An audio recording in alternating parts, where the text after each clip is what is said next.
Let's go Browns! It's the end of the season, and we have some major changes on the horizon. How will the Browns handle it all? What does the future hold for us? Let's break it down! Before we get started, hit the like button and subscribe to the channel.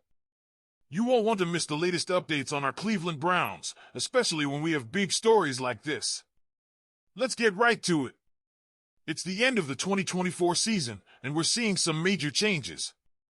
Joel Bitonio, our all-pro left guard and one of the longest-tenured players on the roster, is considering retirement after 11 incredible seasons in the NFL, all of them here in Cleveland. Bitonio has been a cornerstone of this team since he was drafted in 2014, but he's not shy about the toll the game has taken on his body. At 33, the grind is real, and he's honest about the possibility that these next 2 games could be his last. Here's what Bitonio had to say. Honestly, it's mostly personal, just how my body feels going into another season. You put a lot on your body. We'll go from there, talk to the family, and see where we're at. It's not just the physical toll, though. Bitonio also mentioned how tough this 3-12 season has been mentally. Losing wears on you, especially for a guy who's given everything to this franchise.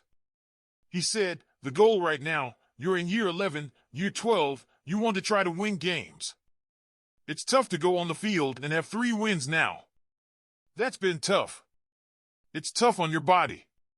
You just don't feel as good on Monday when you're losing games.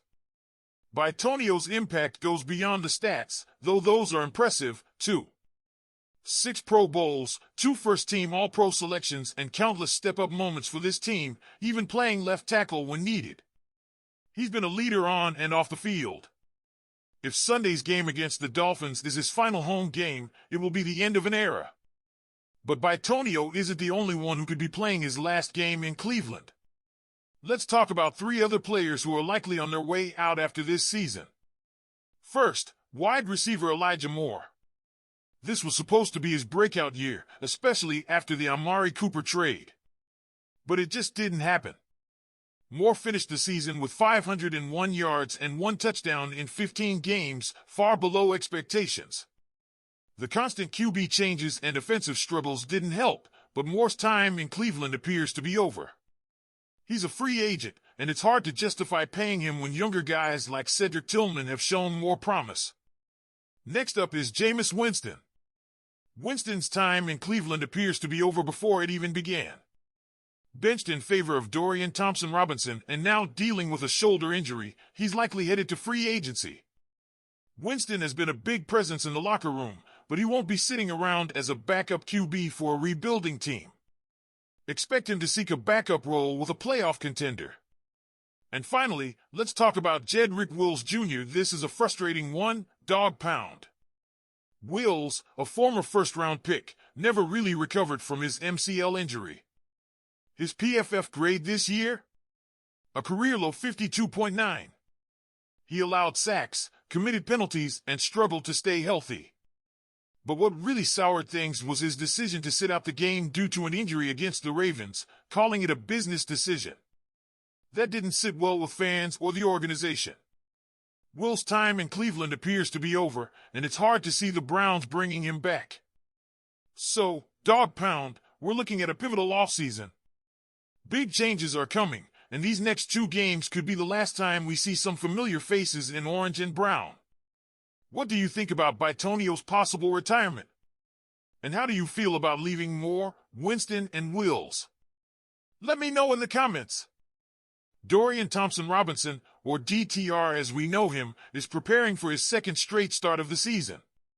After a tough outing against the Bengals last week, where he threw 2 interceptions and the offense managed just 6 points, he's looking to bounce back strong. And the stakes couldn't be higher, as we face the Miami Dolphins, a team with one of the stingiest defenses in the NFL when it comes to allowing explosive passing plays. Now, let's be real, Miami's defense isn't going to make it easy. They rank 4th in the league in limiting big plays and have mastered the art of disguising their coverage. That kind of deception can be a nightmare for any quarterback, let alone a young one who's still finding his stride in the NFL. DTR knows what he's up against. He said, they're going to switch coverages on you every down and really try to make the quarterback think. It's up to me to not put the ball in danger and keep us moving on first and second downs so we don't get stuck on third downs. In his last game, Thompson Robinson completed 20 of 34 passes for 157 yards, but he didn't find the end zone and threw 2 costly interceptions.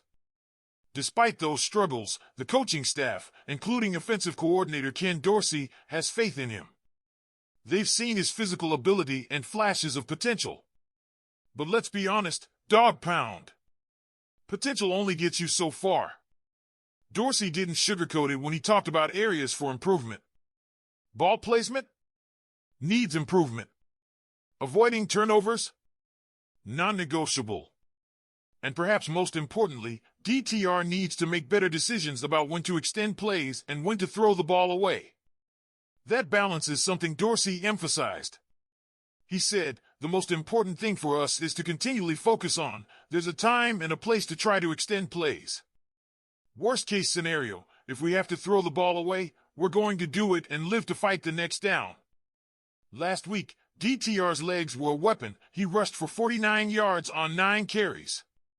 But he also took 5 sacks, losing 32 yards in the process. The offensive line struggled, but some of that responsibility falls on the quarterback. It's clear, this week, DTR needs to step up in the pocket and make smarter choices to avoid costly turnovers. And let's talk about turnovers for a second. Both of DTR's interceptions against Cincinnati came from split-second decisions where the defense outwitted him. He admitted after watching the film that he saw where he went wrong and knows how to correct them. That kind of accountability is great, but it's time to put those lessons into action. Physically, DTR is also dealing with a calf injury he suffered last week. He strained it early in the game but fought through it and finished the contest. After some treatment and extra rest over the Christmas break, he says he's feeling good and ready to go on Sunday. That resilience is what you love to see in a young quarterback. But let's not forget the challenge ahead. Miami's defense is built to confuse and frustrate quarterbacks. They don't necessarily bring a lot of pressure, but they're always mixing things up with disguised coverages and clever schemes. DTR needs to stay sharp, trust his preparation, and keep the offense moving to avoid those dreaded third-and-long situations.